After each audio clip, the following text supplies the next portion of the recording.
it starts with the parent company, okay? There's gonna be an analysis of the parent company.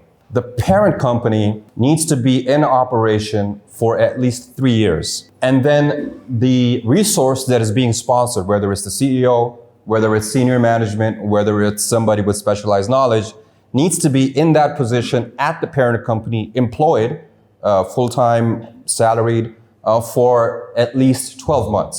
Look, if you're gonna open up a company in Canada and you're actually gonna run it for 1 year, there's gonna be expenses involved. You're gonna have to, open up an office. Even if it's a small office, that's an expense. There's gonna be utilities, right? You will have to hire one resource that is Canadian.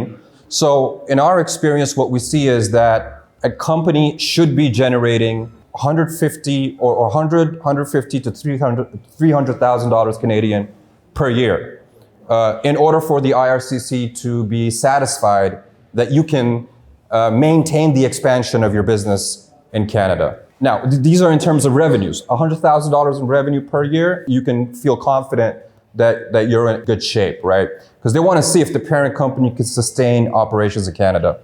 The second thing is you need to go with some seed money, right? So if you are going to set up your business in Canada, they want to see, do you have enough runway with you to sustain operations for the first year? And that number typically tends to be $100,000.